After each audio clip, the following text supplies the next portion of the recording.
Hello दोस्तों, आप सभी का स्वागत है समसामयिक घटना चक्र के इस ऑनलाइन प्लेटफॉर्म पर। मैं मोहित आप सभी का हार्दिक स्वागत करता हूं आज अपनी इस वीडियो में। इस वीडियो में हम लोग चर्चा करेंगे आज 31 जनवरी 2026 के महत्वपूर्ण करंट अफेयर जो विभिन्न पत्र पत्रिकाओं से लिए गए आपके परीक्षा के दृष्टिकोण से इंपॉर्टेंट है। To the point current affair पर आज अपनी इस क्लास में हम चर्चा करेंगे, जिनमें देखेंगे कि देश की पहली LNG diesel dual fuel train के बारे में चर्चा करेंगे। साथ ही साथ यहाँ पर देखा जाए जो पीएम स्वनिधि योजना थी उसके अंतर्गत देखा जाए तो PM Svanidhi credit card launch कर दिया गया है। ठीक है, आगे चर्चा करें तो भारत में जो रामसर स्थल थे उनकी संख्या बढ़कर देखा जाए तो 98 हो गई है। 2 नए रामसर स्थल जोड़ दिए गए हैं। मरु महोत्सव 2026 के बारे में चर्चा करेंगे और साथ ही साथ यहाँ पर देखा जाए जो ग्राम पंचायत होती है उनके लिए यूनिसेफ के साथ मिलकर यहाँ पर पंचम चैटबॉट लॉन्च किया गया, इसके बारे में भी चर्चा करेंगे। ठीक, तो बहुत बहुत कुछ है जानने के लिए। आइए एक एक कर इस वीडियो में विस्तार से चर्चा करते हैं और साथ ही साथ आज अपने इस वीडियो में हम लोग जो गणतंत्र दिवस परेड होती है, गणतंत्र दिवस परेड के बारे में जो पुरस्कार वितरण किया जाता है उससे संबंधित महत्वपूर्ण पॉइंट भी चर्चा करेंगे। पहली खबर क्या है, यहाँ पर देखा जाए स्लाइस बैंक ने 3 नए डिजिटल उत्पाद लॉन्च किए हैं। यहां पर देखा जाए स्लाइस बैंक जो है इसके द्वारा 3 नए डिजिटल उत्पाद लॉन्च किए गए। कौन कौन से हैं आइए एक एक कर चर्चा करते हैं। यहां पर देखा जाए स्लाइस स्मॉल फाइनेंस बैंक ने 3 नवाचारी उत्पाद पेश किए हैं। इसमें भारत का पहला बचत खाता शामिल है जो सीधे आरबीआई के रेपो दर से जुड़ा हुआ है। याद रखिएगा कि ये सीधे आरबीआई के रेपो दर से जुड़ा हुआ भारत का पहला, ठीक है, बचत खाता है। अभी तक कोई भी ऐसा बचत खाता नहीं जारी किया गया था जो आरबीआई के रेपो दर से सीधे जुड़ा हो। और इससे होता क्या है, यहां पर जो दैनिक ब्याज है, अभी तक जो ब्याज मिलता था आपको मासिक और सालाना ब्याज मिलता था, लेकिन दैनिक ब्याज यहां पर आपको दिया जाएगा। ठीक है, और इसी वजह से देखा जाए ये स्लाइस बैंक का नाम आपकी परीक्षा के दृष्टिकोण से इंपॉर्टेंट हो जाता है। ठीक, यहां पर देखा जाए जो आरबीआई का रेपो दर है उससे डायरेक्टली जुड़ा होगा और दैनिक ब्याज यहां पर मतलब प्रदान किया जाएगा। साथ ही साथ देखा जाए एक यूपीआई एकीकृत क्रेडिट कार्ड भी लॉन्च किया गया है इसी स्लाइस बैंक के द्वारा। देखा जाए जो स्लाइस स्मॉल फाइनेंस बैंक है इसी के द्वारा यूपीआई एकीकृत क्रेडिट कार्ड लॉन्च किया गया है जो बिना किसी वार्षिक शुल्क के 3% तक कैशबैक और स्लाइस इन 3 ईएमआई सुविधा भी देता है। यहां पर चर्चा करें, इसके अतिरिक्त बैंक ने 7.25 तक ब्याज वाला डिजिटल फिक्स्ड डिपॉजिट भी दे रहा है जो DICG, ठीक है, DCGC के द्वारा 5 लाख रुपए तक की सुरक्षित तथा डिजिटल बैंकिंग के क्षेत्र में देखा जाए पारदर्शिता और तकनीक बढ़ाने का ये अनूठा संगम भी है। ठीक, यहां पर देखा जाए जो 3 पॉइंट लॉन्च किए गए हैं, 3 नए डिजिटल उत्पाद लॉन्च किए गए, उनमें से पहला कौन सा है? सबसे पहले तो यहां पर देखा जाए एक आरबीआई के रेपो दर से जुड़ा हुआ बैंक खाता लॉन्च किया गया है, बचत खाता लॉन्च किया गया है। दूसरा है यूपीआई एकीकृत क्रेडिट कार्ड लॉन्च किया गया है जो 3% तक का कैशबैक भी देता है। इस क्रेडिट कार्ड से आप देखा जाए कुछ भी परचेज करते हैं तो 3% तक का कैशबैक भी दिया जा रहा है। और साथ ही साथ यहां पर देखा जाए 7.25% ब्याज वाला डिजिटल फिक्स्ड डिपॉजिट ये बैंक प्रदान कर रहा है। ठीक है, 7.25% ब्याज कोई भी बैंक देता नहीं है और यहाँ पर देखा जाए इसी वजह से ये इंपॉर्टेंट हो जाता है कि 7.25 का ब्याज दर भी ये दे रहा है। चलिए आगे देखते हैं, हिंदुस्तान एरोनॉटिक्स लिमिटेड के नए अध्यक्ष और प्रबंध निदेशक के बारे में चर्चा कर ले। यहाँ पर देखा जाए जो कोटा रवि हैं, कोटा रवि HAL के नए अध्यक्ष और यहाँ पर देखा जाए प्रबंध निदेशक बन गए हैं। ठीक, यहाँ पर देखा जाए मैनेजिंग डायरेक्टर बन गए हैं HAL के नए, कौन बने हैं? कोटा रवि बन गए हैं। 29 जनवरी 2026 को रक्षा मंत्रालय के अधीन हिंदुस्तान एरोनॉटिक्स लिमिटेड ने कोटा रवि को नया अध्यक्ष और प्रबंध निदेशक नियुक्त किया है। चर्चा करें तो वे अप्रैल 2026 में सेवानिवृत्त हो रहे डॉक्टर डी के सुनील का स्थान लेंगे। किसका स्थान लेंगे? डॉक्टर डी के सुनील का स्थान लेंगे। और नियुक्तियों के दृष्टिकोण से देखा जाए आपकी परीक्षा में जो नियुक्ति वाला टॉपिक है, सवाल यहां से हर साल आता है, नियुक्ति से संबंधित सवाल पूछा जाता है। तो नियुक्तियों के संदर्भ में देखा जाए पॉइंट इंपॉर्टेंट हो जाता है कि HAL के नए अध्यक्ष कौन बने हैं? कोटा रवि इनका नाम है, याद रखिएगा। किसका स्थान ले रहे हैं? तो डी के सुनील का ये स्थान ले रहे हैं। ठीक है, यहां पर देखा जाए कोटा रवि को विमानन विनिर्माण एरोस्पेस कार्यक्रम प्रबंधन में 30 सालों का अनुभव है। साथ ही साथ चर्चा करें तो वे पहले HAL के निदेशक संचालन, ठीक है, जो निदेशक संचालन के पद पर कार्य कर चुके हैं, कार्यकारी निदेशक कॉर्पोरेट योजना रह चुके हैं और जो लाइट कॉम्बैट एयरक्राफ्ट तेजस है इसके डिवीजन के प्रमुख भी रह चुके हैं। ठीक, और अब क्या बन गए हैं? अब ये HAL के नए अध्यक्ष और प्रबंध निदेशक बन गए हैं जो अप्रैल में देखा जाए स्थान ग्रहण करेंगे। किसके स्थान पर? डी के सुनील के स्थान पर। चलिए आगे देखते हैं, पीएम स्वनिधि क्रेडिट कार्ड जो है इसको लॉन्च किया गया है। अब पीएम स्वनिधि क्रेडिट कार्ड जो लॉन्च किया गया है इससे संदर्भित कुछ महत्वपूर्ण पॉइंट जो आपके एग्जाम के दृष्टिकोण से इंपॉर्टेंट हो जाता है उसको पहले चर्चा करते हैं। सबसे पहले तो देखते हैं कि ये कहां पर लॉन्च किया गया और किसके द्वारा लॉन्च किया गया। तो प्रधानमंत्री नरेंद्र मोदी के द्वारा केरल के तिरुवनंतपुरम में, कहां पर? केरल के तिरुवनंतपुरम में PM Svanidhi credit card launch किया गया है। ठीक है, यहां पर देखा जाए ये कार्ड प्रधानमंत्री स्ट्रीट वेंडर आत्मनिर्भर निधि के तहत यूपीआई लिंक्ड रुपे प्लेटफॉर्म पर आधारित है, जिससे स्ट्रीट वेंडर्स को छोटे मूल्य के त्वरित तथा ब्याज मुक्त रिवॉल्विंग क्रेडिट की सुविधा मिलती है। ठीक है, यहां पर देखा जाए जो प्रधानमंत्री स्ट्रीट वेंडर आत्मनिर्भर निधि योजना थी, उसी के अंतर्गत देखा जाए तो यूपीआई लिंक्ड रुपे प्लेटफॉर्म पर आधारित है ये क्रेडिट कार्ड। जहां पर होगा क्या कि जो छोटे स्ट्रीट वेंडर हैं उनको देखा जाए त्वरित तथा ब्याज मुक्त रिवॉल्विंग क्रेडिट मिल सकेगा। पीएम स्वनिधि के बारे में यहां पर चर्चा करें तो पीएम स्वनिधि योजना जो थी, इसको जून 2020 में कोविड-19 से प्रभावित वेंडर्स के लिए शुरू की गई थी। ठीक है, अगस्त 2025 में सरकार ने इस योजना में 7,332 करोड़ रुपए के परिव्यय के साथ 31 मार्च 2030 तक विस्तारित किया है। यानी कि ये योजना जो थी स्ट्रीट वेंडर्स के लिए पीएम स्वनिधि योजना, इसको विस्तार दे दिया गया है। और कब तक विस्तार दिया गया है तो 31 मार्च 2030 तक सरकार के द्वारा इसको विस्तार दिया गया है। परीक्षा में पूछ सकता है कि हाल ही में केंद्र सरकार के द्वारा पीएम स्वनिधि योजना को कब तक विस्तारित किया गया है तो पीएम स्वनिधि योजना को विस्तारित कर दिया गया 31 मार्च 2030 तक के लिए। फिर आगे चर्चा करते हैं, बहुत ही महत्वपूर्ण और ये पॉइंट आपकी परीक्षा के दृष्टिकोण से मोस्ट इंपॉर्टेंट है। ठीक है, मोस्ट इंपॉर्टेंट पॉइंट है, सवाल आपकी परीक्षा में डायरेक्टली यहां से पूछ सकता है। ठीक, चलिए देखते हैं गणतंत्र दिवस परेड 2026 सर्वश्रेष्ठ मार्चिंग दस्ते और झांकियों का परिणाम।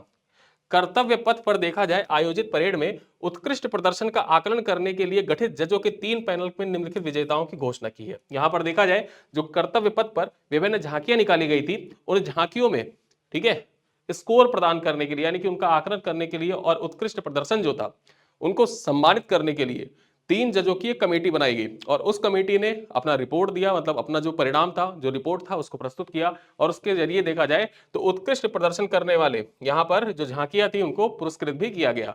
अब यहाँ पर देखा जाए सर्वश्रेष्ठ मार्चिंग दस्ते का अवार्ड किसको दिया गया है।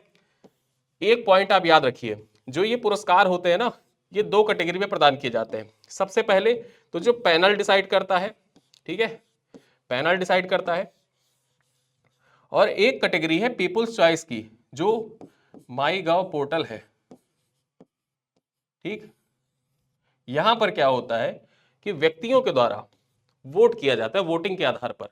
ठीक है, तो यहां पर हम दोनों कैटेगरी के बारे में चर्चा करेंगे, अपने इस वीडियो में दोनों कैटेगरी के बारे में चर्चा करेंगे। सबसे पहले देखेंगे जो पैनल ने डिसाइड किया है उसको, फिर उसके बाद में हम माई गॉव पोर्टल वाले को देखेंगे। सबसे पहले जो पैनल वाला है उसमें देखें तो सर्वश्रेष्ठ मार्चिंग दस्ते का अवार्ड किसको दिया गया है। यहां पर तीनों सेनाओं में देखा जाए तो जो भारतीय नौसेना है, इंडियन नेवी है, उसको सर्वश्रेष्ठ मार्चिंग दस्ते का अवार्ड दिया गया है।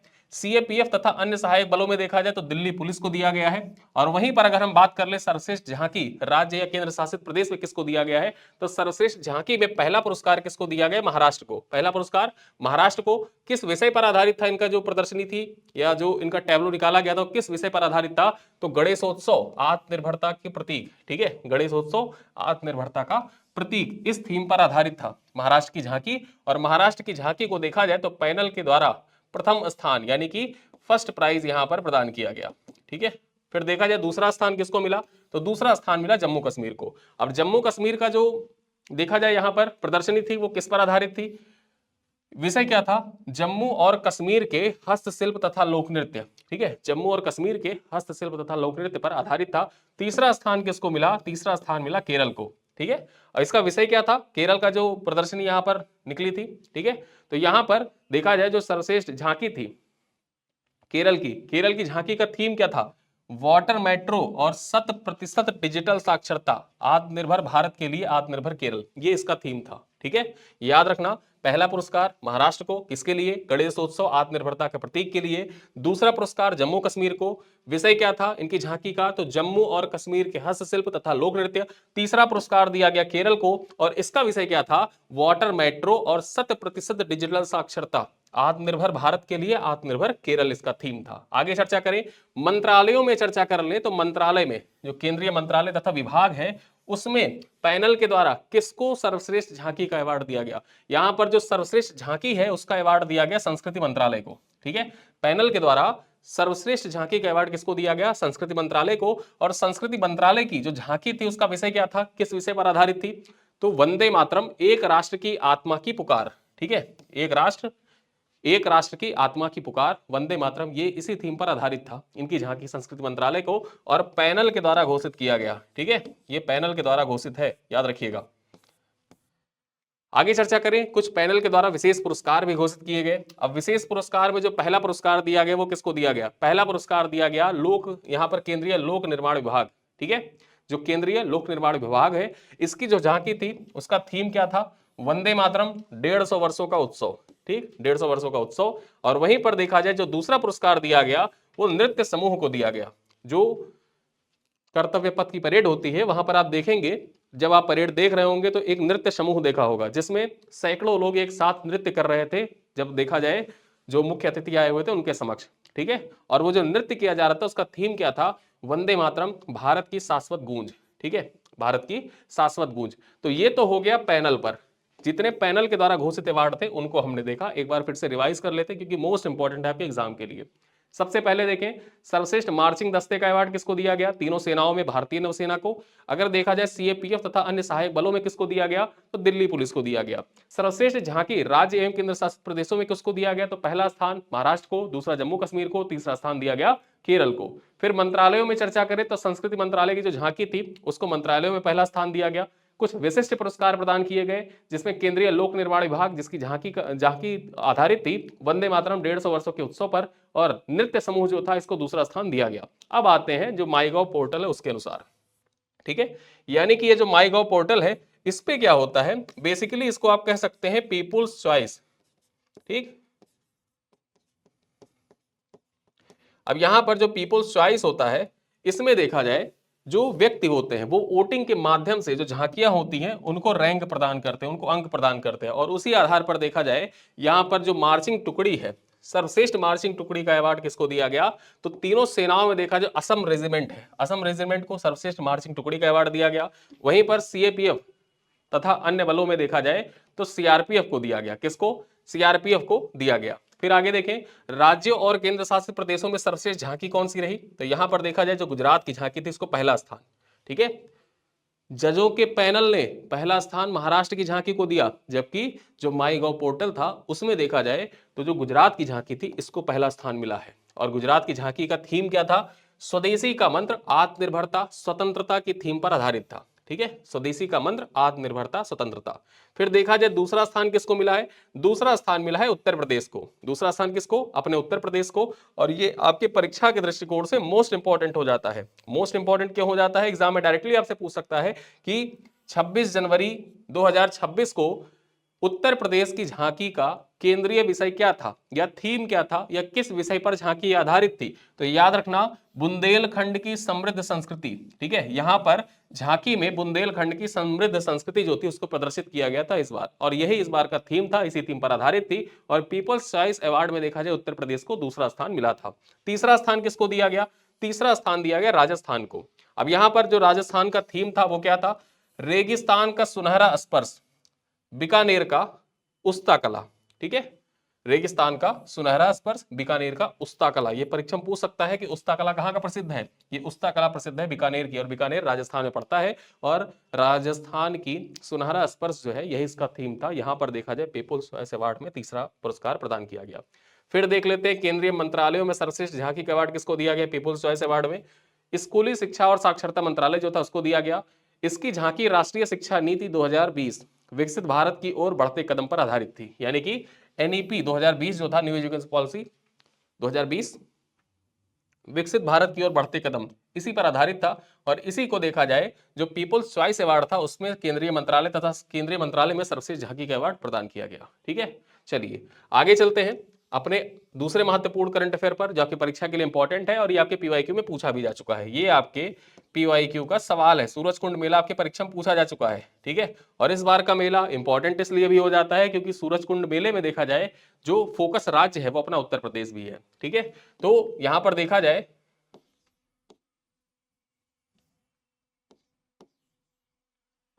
39वां सूरजकुंड इंटरनेशनल मेला, ठीक है। सूरजकुंड इंटरनेशनल आत्मनिर्भर क्राफ्ट फेस्टिवल इसको कहते हैं। यहां पर देखा जाए 39वें सूरजकुंड इंटरनेशनल आत्मनिर्भर क्राफ्ट फेस्टिवल का उद्घाटन 31 जनवरी 2026 को हरियाणा के सूरजकुंड फरीदाबाद में किया गया। यानी कि आज इसका उद्घाटन किया गया है, आपके परीक्षा के लिए महत्वपूर्ण हो जाता है, आज ही इसका उद्घाटन हुआ है, ठीक है। आगे चर्चा करें उद्घाटन समारोह में मुख्य अतिथि कौन रहे? तो यहां पर देखा जाए उपराष्ट्रपति सीपी राधाकृष्णन है, वो यहां पर मुख्य अतिथि रहे। जबकि विशिष्ट अतिथि के तौर पर कौन सम्मिलित हुए? तो मुख्यमंत्री हैं नायब सिंह सैनी हरियाणा के, वो सम्मिलित हुए। यहां पर देखा जाए इस वर्ष जो सहभागी राष्ट्र है वो कौन सा है, ठीक है, सहभागी राष्ट्र पार्टनर कंट्री कौन सा है जो सूरजकुंड मेला आयोजित किया जा रहा है, यही सवाल आपसे परीक्षा में पूछा गया था, ठीक। उस टाइम पर पार्टनर कंट्री कोई और था, 2019 में सवाल आया हुआ था सूरजकुंड मेले से, ठीक है। तो याद रखना कि पार्टनर कंट्री इस बार कौन है 2026 में, तो मिस्र है, ये पॉइंट आपको याद रखना है। और फेस्टिवल के जो थीम राज्य हैं या फिर आप फोकस राज्य भी कह सकते हैं, जो फोकस राज्य, अब ये जो फोकस राज्य है इसमें देखा जाए तो कौन कौन से हैं, उत्तर प्रदेश और मेघालय, दो फोकस राज्य हैं, उत्तर प्रदेश और मेघालय, और ये पॉइंट आपके एग्जाम के लिए मोस्ट इंपॉर्टेंट हो जाता है। फिर आगे देखते हैं, ये महोत्सव आत्मनिर्भर भारत के तहत हस्तशिल्प, लोक कला और संस्कृति विरासत को बढ़ावा देने का प्रमुख अंतर्राष्ट्रीय मंच है, ठीक है। तो इस दृष्टिकोण से इस पॉइंट को आप याद रखिएगा। चलिए आगे देखते हैं पंचम चैटबॉट के बारे में, ठीक है, पंचम चैटबॉट के बारे में चर्चा करते हैं। यहां पर देखा जाए जो पंचम चैटबॉट था, पंचायती राज मंत्रालय और यूनिसेफ की एक अनूठी पहल है। यहां पर देखा जाए जो पंचम है, पंचायत असिस्टेंट एंड मैसेजिंग, एक डिजिटल चैटबॉट है जिसे पंचायती राज मंत्रालय तथा यूनिसेफ के सहयोग से विकसित किया गया है, ठीक है। यहां पर जो पंचम चैटबॉट है किसके द्वारा विकसित किया गया है, तो पंचायती राज मंत्रालय और साथ साथ में यूनिसेफ के द्वारा मिलकर इसका विकास किया गया है। इसका मुख्य उद्देश्य क्या है, तो इसका मुख्य उद्देश्य पंचायतों के निर्वाचित प्रतिनिधियों और अधिकारियों को डिजिटल रूप से सशक्त बनाना है, ठीक है, एक दूसरे को आपस में जोड़ना तथा जो पंचायत के निर्वाचित प्रतिनिधि हैं और अधिकारियों को डिजिटल रूप से सशक्त बनाने के उद्देश्य से पंचम ऐप लॉन्च किया गया है। हाल ही में केंद्रीय पंचायती राज मंत्री के द्वारा इस प्लेटफॉर्म को लॉन्च किया गया है। यह चैटबॉट भाषिणी अर्थात राष्ट्रीय भाषा प्रौद्योगिकी मिशन जो है इसके प्लेटफॉर्म से एकीकृत है और 22 प्रमुख भारतीय भाषाओं में संवाद करने में सक्षम है, ठीक है। ये जो पंचम चैटबॉट है ये 22 प्रमुख भारतीय भाषाओं में बात करने में सक्षम है। महत्वपूर्ण ये हो जाता है कि यह प्लेटफॉर्म सरकार और पंचायत स्तर के बीच सीधा डिजिटल सेतु स्थापित करता है। इसके माध्यम से सुझावों, समस्याओं, सरकारी परिपत्रों और अपडेट्स की त्वरित आदान प्रदान संभव है, जो जमीनी स्तर पर निर्णय लेने की प्रक्रिया को और बेहतर बनाता है, ठीक है। ये पॉइंट याद रखिएगा। चलिए आगे देखते हैं, हमारी अगली खबर क्या है, विंग्स इंडिया से हमारी अगली खबर है। यहां पर देखा जाए जो उत्तराखंड राज्य है, उत्तराखंड राज्य को सर्वश्रेष्ठ राज्य का राष्ट्रीय पुरस्कार दिया गया है विंग्स इंडिया 2026 के दौरान, ठीक है। विंग्स इंडिया 2026 के दौरान आप जानते हैं हैदराबाद के बेगमपेट हवाई अड्डे पर इसका आयोजन किया जा रहा है उत्तराखंड का, मतलब ये विंग्स इंडिया 2026 का चर्चा करते हैं अपनी खबर पर। उत्तराखंड को विंग्स इंडिया 2026 में विमानन और पारिस्थितिकी तंत्र को बढ़ावा देने के लिए सर्वश्रेष्ठ राज्य का राष्ट्रीय पुरस्कार प्रदान किया गया। याद रखिएगा परीक्षा वहां से क्या पूछेगा डायरेक्टली, विंग्स इंडिया 2026 में विमानन और पारिस्थितिकी तंत्र को बढ़ावा देने के लिए सर्वश्रेष्ठ राज्य का पुरस्कार किस राज्य को प्रदान किया गया है। चार ऑप्शन दे देगा, ऑप्शन ए दे देगा यूपी, ठीक है, ऑप्शन बी दे देगा तमिलनाडु, फिर ऑप्शन सी दे देगा महाराष्ट्र, और फिर ऑप्शन डी दे देगा उत्तराखंड, ठीक है, यूके। अब यहां पर चारों में आपको टिक करना होगा, तो उत्तराखंड जो है ये हो जाएगा सही आंसर। और ये पॉइंट आपके आगामी उत्तराखंड पीसीएस परीक्षा के लिए, जो यूके पीसीएस की परीक्षा होने वाली है संभवतः जून 2026 में ये परीक्षा होगी, उस दृष्टिकोण से भी महत्वपूर्ण हो जाता है, ठीक है। उत्तराखंड पीसीएस के लिए इंपॉर्टेंट है जो उत्तराखंड पीसीएस की तैयारी कर रहे हैं, क्योंकि देखा जाए तो जो आपका कैलेंडर आया है, ठीक है, कैलेंडर जो कल आया है उस कैलेंडर को तो देखकर यही लगता है कि आपको अपना जो रथ है वो अन्य राज्यों की तरफ भी मोड़ना चाहिए। आप एईडीओ, ठीक है, एईडीओ भी दे सकते हैं, यूके पीसीएस आगामी परीक्षा, ठीक है। अगर किसी ने बीएसएससी भर रखी है उसे भी दीजिए, जो यूपीएससी दे रहे हैं वो तो यूपीएससी देंगे ही देंगे, ठीक। और साथ साथ में एमपीपीसीएस, बीपीएससी, क्योंकि यूपीपीसीएस की जो परीक्षा है वो तो चली गई है 6 दिसंबर, ठीक, प्रीलिम्स जो हो गया है वो 6 दिसंबर हो गया है, और 6 दिसंबर यानी कि पूरे पूरे एक साल तक तो कोई सिर्फ प्रीलिम्स पढ़ता नहीं रहेगा।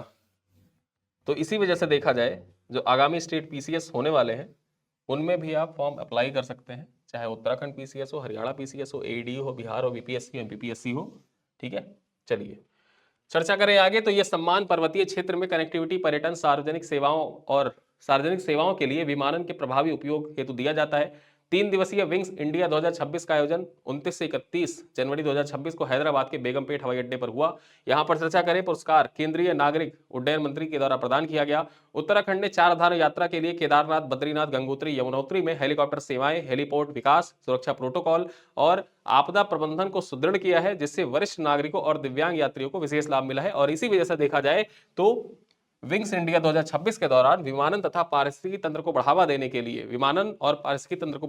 के लिए सर्वश्रेष्ठ राज्य का अवार्ड जो है उत्तराखंड को प्रदान किया गया। ठीक है, चलिए आगे देखते हैं। भारत के रामसर नेटवर्क में 2 नए स्थल शामिल हुए हैं। ठीक है, भारत के रामसर स्थल में देखा जाए 2 नए नेटवर्क शामिल हुए हैं। यहां पर चर्चा कर लेते हैं। विश्व आर्द्र भूमि दिवस के पूर्व भारत के रामसर नेटवर्क में 2 नए स्थल शामिल किए गए हैं। उत्तर प्रदेश का जो पटना अभ्यारण्य है, ठीक है, पटना पक्षी अभ्यारण्य, इसको सम्मिलित किया गया है। और गुजरात का जो छारी डांडा है, ठीक है, इसको सम्मिलित किया गया रामसर स्थल के रूप में। यहां पर चर्चा करें, इसके साथ ही भारत में जो रामसर स्थलों की संख्या है 2014 में 26 थी, वो बढ़कर कितनी हो गई है, 98 हो गई है, जो लगभग 276% की बढ़ोतरी को दर्शाता है। ठीक है, ये आर्द्र भूमियां प्रवासी तथा स्थानीय पक्षियों के साथ साथ चिंकारा, भेड़िया, कैराकल, लोमड़ी जैसे संकटग्रस्त प्रजातियों के लिए महत्वपूर्ण प्राकृतिक आवास है। और यह उपलब्धि जैव विविधता के संरक्षण तथा आर्द्र भूमि संरक्षण के प्रति भारत की मजबूत प्रतिबद्धता को रेखांकित भी करता है। याद रखिएगा, जो रामसर दिवस होता है ये हर साल कब मनाया जाता है, तो 2 फरवरी के दिन रामसर दिवस मनाया जाता है। ठीक है, 2 फरवरी के दिन रामसर दिवस मनाया जाता है। क्या आप बता सकते हैं कि भारत का सबसे छोटा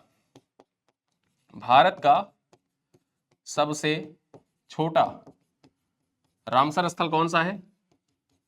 रामसर स्थल कौन सा है? ठीक है, कमेंट करके बताइएगा, जिनको पता होगा कमेंट करिए जरूर। चलिए आगे देखते हैं मरु महोत्सव के बारे में। मरु महोत्सव 2026 का आयोजन, यहां पर देखा जाए तो मरु महोत्सव 2026 का आयोजन 30 जनवरी से 1 फरवरी 2026 तक राजस्थान के जैसलमेर में किया जा रहा है।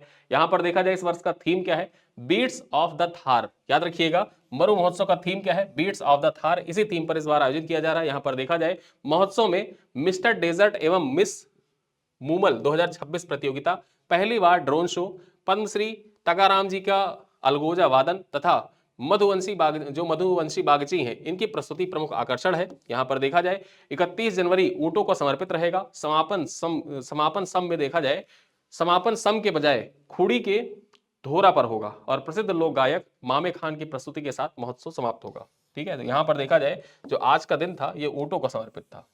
मरु महोत्सव कहां पर आयोजित किया गया, याद रखिएगा, यहां पर देखा जाए जैसलमेर में इसका आयोजन किया गया। मरु महोत्सव का आयोजन जैसलमेर में किया गया, जैसलमेर राजस्थान। 30 जनवरी से 1 फरवरी तक इसका आयोजन होता है। चलिए आगे देखते हैं दीक्षा पोर्टल के बारे में। यहां पर खबर है दीक्षा पोर्टल से संबंधित, digital infrastructure for knowledge sharing.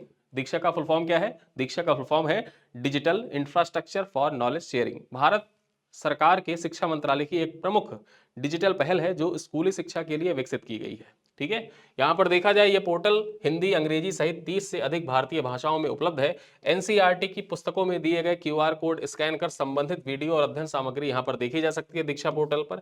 साथ ही साथ चर्चा करें तो कक्षा 1 से 12 तक ई बुक्स, वीडियो, क्विज और वर्कशीट मुफ्त उपलब्ध होंगे। यह देखा जाए तो सैनबर्ड ओपन सोर्स तकनीक पर आधारित है और ऐप तथा वेब दोनों पर ऑफलाइन सुविधा भी प्रदान करता है। ठीक है, तो यहां पर याद रखिएगा दीक्षा पोर्टल किसके द्वारा लॉन्च किया गया है, तो ये शिक्षा मंत्रालय के द्वारा लॉन्च किया गया है। और दीक्षा का फुल फॉर्म क्या है? Digital infrastructure for knowledge sharing है। और इसका मुख्य उद्देश्य क्या है? तो इसका मुख्य उद्देश्य यही है कि जो स्कूली शिक्षा है, स्कूली शिक्षा को और अधिक विस्तृत और सुदृढ़ बनाना। ठीक है, चलिए आगे देखते हैं भारतीय रेलवे की हरित पहल। देश की पहली LNG diesel dual fuel train की शुरुआत की गई है। ठीक है, यहां पर देखा जाए तो पर्यावरण अनुकूल और टिकाऊ रेल संचालन की दिशा में एक बड़ी उपलब्धि हासिल करते हुए रेलवे ने अहमदाबाद के साबरमती में देश की पहली तरलीकृत प्राकृतिक गैस डीजल डुअल फ्यूल, ठीक है, डीजल डुअल फ्यूल ट्रेन का सफलतापूर्वक चालू कर दिया है। चर्चा करें यहां पर तो इस पहल की मुख्य विशेषता क्या है? यहां पर देखा जाए तकनीकी बदलाव, 1400 हार्स पावर क्षमता वाली जो 1400 हार्स पावर क्षमता वाली यहां पर देखा जाए जो डीएमयू है, डीएमयू ट्रेन, ठीक है, ड्राइविंग पावर कारों तथा डुअल फ्यूल सिस्टम में बदल दिया गया है। ईंधन की यहां पर बचत होगी। देखा जाए तो लगभग 40% जो एलएनजी है, 40% एलएनजी, 40% जो खपत है ईंधन की उसकी बचत होगी। ठीक है, अब एलएनजी के द्वारा यह पूरा किया जाएगा। साथ ही साथ पर्यावरण और आर्थिक लाभ क्या होगा? यह तकनीकी कार्बन डाइऑक्साइड और नाइट्रोजन ऑक्साइड के उत्सर्जन को कम करने में सहायक है, जिससे रेल के मार्गों पर हवा की गुणवत्ता जो है उल्लेखनीय सुधार होगा। ठीक है, तो ये है मुख्य विशेषताएं, जो देश की पहली LNG diesel dual fuel train है, इसकी शुरुआत की गई है। कहां से इसकी शुरुआत की गई है, यह जरूर याद रखिएगा, अहमदाबाद के साबरमती से इसकी शुरुआत की गई है। ठीक, परीक्षा में यही पूछेगा कि भारत की पहली देश की पहली या भारत की पहली LNG diesel dual fuel train की शुरुआत कहां से की गई है, साबरमती से की गई है। चलिए आगे देखते हैं। अंतिम खबर यहां पर है केविन वॉर्स के बारे में। केविन वॉर्स यूएसए के जो केंद्रीय बैंक है, फेडरल रिजर्व जिसको आप कहते हैं, उसके अगले अध्यक्ष होंगे। यहां पर देखा जाए, अमेरिकी राष्ट्रपति डोनाल्ड ट्रंप ने केविन वॉर्स को केंद्रीय बैंक फेडरल रिजर्व का अगला अध्यक्ष के रूप में नामित किया है। यहां पर देखा जाए, पूर्व गवर्नर रह चुके वॉर्स निवर्तमान अध्यक्ष जोरेम पावेल का स्थान लेंगे। किसका स्थान लेंगे, जोरेम पावेल का स्थान लेंगे। यह कदम फेडरल रिजर्व के द्वारा हाल ही में ब्याज दरों को स्थिर रखने के निर्णय के बाद उठाया गया है। यहां पर हुआ क्या कि ट्रंप ने कहा फेडरल रिजर्व को, ठीक है, कि ब्याज दर जो है उनको कम करो, लेकिन फेडरल रिजर्व के जो अध्यक्ष थे, ठीक, वॉर्स, उन्होंने क्या किया, मतलब ये जो जेरेम पावेल थे, इन्होंने क्या किया कि नहीं, हमको स्वायत्त रहने दीजिए, हम सरकार के अंडर में आके परिवर्तन नहीं करेंगे ब्याजों में। ठीक है, और यहीं पर देखा जाए हुआ क्या कि राष्ट्रपति ट्रंप ने ब्याज दरों में त्वरित कटौती न करने के लिए पावेल की सार्वजनिक रूप से आलोचना कर दी। दूसरी ओर पावेल ने केंद्रीय बैंक के स्वतंत्र और स्वायत्तता को अनिवार्य बताते हुए अपना पक्ष भी रखा था, और इसी कारण से देखा जाए ट्रंप ने अब जो जेरोम पावेल थे इनको हटा दिया, और वहां पर देखा जाए केविन वॉर्स, ठीक है, केविन वॉर्स को फेडरल जो रिजर्व है उसका नया अध्यक्ष नामित कर दिया है। ठीक, चलिए आते हैं अपने अंत में। वीडियो के चलते चलते हम लोग पूछते हैं कुछ सवाल, इन सवालों का उत्तर आप कमेंट बॉक्स में दीजिएगा। स्लाइस बैंक द्वारा पेश किया गया पहला उत्पाद क्या है। ठीक है, 3 यहाँ पर उत्पाद पेश किए गए हैं। डिजिटल लोन, बचत खाता जो आरबीआई के रेपो दर से जुड़ा हुआ है, क्रेडिट कार्ड लॉन्च किया गया, या फिक्स डिपॉजिट लॉन्च किया गया। तो पहला उत्पाद कौन सा है जिसको लॉन्च किया गया है, तो यहाँ पर मैंने आपको बताया था कि आरबीआई के रेपो दर से जुड़ा हुआ एक बचत खाता लॉन्च किया गया है स्लाइस स्मॉल फाइनेंस बैंक के द्वारा, जो क्या करेगा, आपको डेली ब्याज देगा। ठीक है, डेली ब्याज आधारित होगा। चलिए दूसरा सवाल क्या है कि हिंदुस्तान एरोनॉटिक्स लिमिटेड के नए अध्यक्ष कौन बने हैं। D K Sunil, Kota Ravi, John Samuel, Ramesh Kumar. Question number 3 है पीएम स्वनिधि क्रेडिट कार्ड किस उद्देश्य से लॉन्च किया गया है, बताना है आपको कमेंट बॉक्स में। किसानों को लाभ देने के लिए, स्ट्रीट वेंडर्स को ब्याज मुक्त क्रेडिट देने के लिए, छोटे व्यवसायों को ऋण देने के लिए, कर्मचारियों को बोनस देने के लिए। चौथा सवाल है कि किस राज्य ने विंग्स इंडिया 2026 में सर्वश्रेष्ठ राज्य का राष्ट्रीय पुरस्कार जीता है। उत्तर प्रदेश ने, उत्तराखंड ने, महाराष्ट्र ने, या कर्नाटक ने। और अंतिम सवाल है यहाँ पर कि जनवरी 2026 में भारत में रामसर नेटवर्क में कितने नए स्थल जोड़े गए हैं, 5, 2, 10 या 15। ठीक है, तो यहाँ पर ये वीडियो लगभग 27 से 28 मिनट का वीडियो, जिसमें 31 जनवरी 2026 के महत्वपूर्ण करंट अफेयर को समाहित किया गया है। आपके लिए एक सूचना ये भी है कि जनवरी महीने का जो उत्तर प्रदेश का पूरा कंपाइल करंट अफेयर है, वो वीडियो आपको कल मिल जाएगा। कल शाम को, देखा जाए कल संडे है, कल संडे को जो पूरे जनवरी महीने का कंपाइल उत्तर प्रदेश स्पेशल का जो वीडियो है वो आपको प्रोवाइड कर दिया जाएगा। उसका जो पीडीएफ है वो अगले दिन प्रोवाइड कर दिया जाएगा, मंडे को आपको दे दिया जाएगा। और मंडे से हम लोग नया दिवस स्टार्ट करेंगे, यानी कि 1 फरवरी और 2 फरवरी के वीडियो पर मंडे से हम लोग चर्चा करेंगे। एक नया पैकेज स्टार्ट हो जाएगा, नया महीना स्टार्ट हो जाएगा। तो आज जो सवाल पूछेगा, इन सवालों का उत्तर कमेंट बॉक्स में दीजिएगा। वीडियो कैसा लगा आप लोग कमेंट बॉक्स में बता सकते हैं। इन्हीं सब बातों के साथ इस वीडियो को करते हैं समाप्त। मिलते हैं अगली क्लास में, तब तक के लिए धन्यवाद।